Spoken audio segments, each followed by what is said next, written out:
Hello, welcome to D-Transit, and welcome back to another episode of This Week in Transit.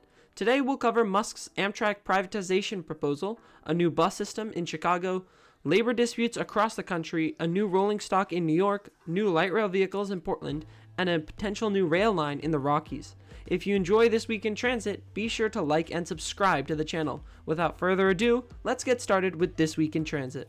We'll start at the US federal government, where senior advisor Elon Musk has publicly said that he wants to privatize two of America's most important federal agencies, the United States Postal Service and Amtrak, the nation's passenger rail corporation. Above all, Musk has called the Amtrak situation sad and has told tourists coming from other countries to not use our national rail because it can leave you with a very bad impression of America. His comments come after Amtrak reported record ridership numbers in 2024, their highest in their 55-year history, and a historic $66 billion investment authorized by former President Biden's Infrastructure Investment and Jobs Act, which will be invested in Amtrak operations across the country. We've already seen the impact of these funds with, albeit delayed, new rolling stock, the replacement of bridges and tunnels in the Northeast, and new rail lines across the country. Privatizing Amtrak isn't necessarily a new idea. It's been raised by numerous high-profile individuals, particularly Republican representatives, but none of them have really made an impact. It's an interesting topic, so I do want to make a full video on it, but the story boils down to this. If Amtrak were privatized, services across the United States would be terminated, and potentially even the Northeast Corridor would see services reduced. And if you need a real-life example, look no further than our neighbors across the pond. In the 1980s and 90s, the Tory government privatized the national rail system in the United Kingdom, leading to wasted money, safety issues, a lack of reinvestment from train operating companies, and an 8% fare hike. Presently, Keir Starmer's Labour government is renationalizing British Railways into a government department again. Now, we'll move out to the Midwest, where Chicago's Transit Authority is implementing a frequent network service style on 20 bus routes in downtown Chicago and its surrounding areas. Sometime during March, 8 different bus lines, including the 47, 54, and 63 lines, which have seen over 3 million rides in the last year, will see service jump by at least 20%, with as much as 40% increase on the 63 line. The aim of this program is to cut headways to 10 minutes between 6 a.m. and 9 p.m. on weekdays and 9 a.m. and 9 p.m. on weekends. The entire program is a sequential rollout, with more routes to be added through the summer and fall. By the end of the year, 70% of the CTA service area will be within half-a-mile walk of a frequent bus network line. Now, let's move out to San Jose, where the Valley Transportation Authority is in the middle of a crisis. On Monday, March 10th, all VTA, light rail, and bus services were suspended amid a contract dispute with the Associated Workers Union, the Amalgamated Transit Union, over wage increases. The suspensions are affecting over 100,000 people a day, as VTA is the primary link to travel within and across San Jose and Santa Clara County. Labor strikes nearly hit a behemoth transit authority on the other coast too.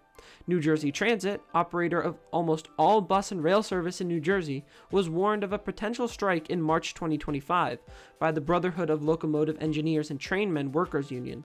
The strike would have been a result of clashing wage increase expectations between the union and the agency, and has been going on since last summer, when former President Biden created a board to resolve the dispute.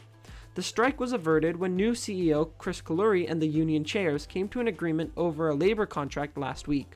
Staying in New Jersey, Kaluri has also spoken on the agency's efforts to replace windows on its multi-level passenger cars.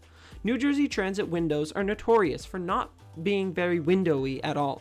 Exposure to elements, particularly heat and UV rays, have damaged the polycarbonate window coating, causing a cloudy appearance over most windows.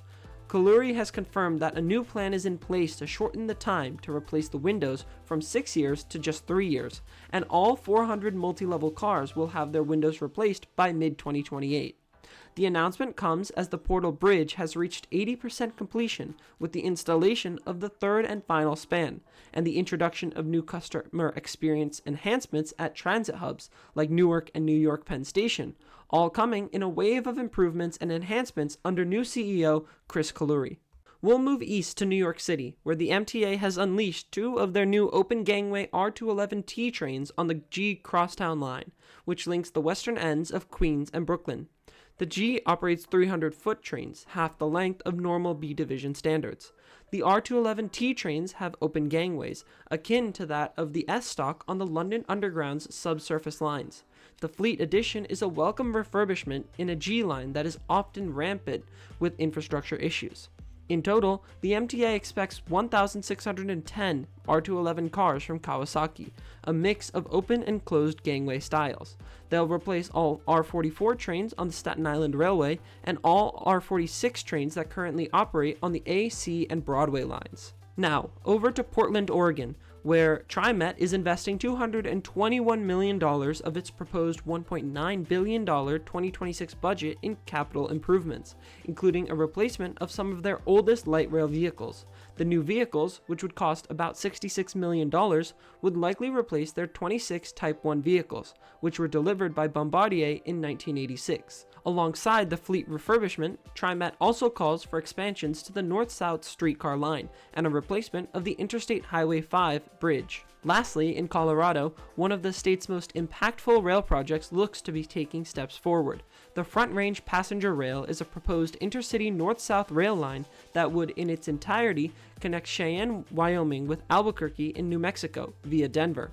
The current project calls for the line to go from Fort Collins to Pueblo, with stops at Boulder, Denver, and Colorado Springs, among others. Approximately 5 million people live along the route, with an additional 3 million expected to join the group in the next 30 years. It would reactivate service to an area that hasn't seen service since the mid-20th century, shortly before the downfall of private American railways and the formation of Amtrak.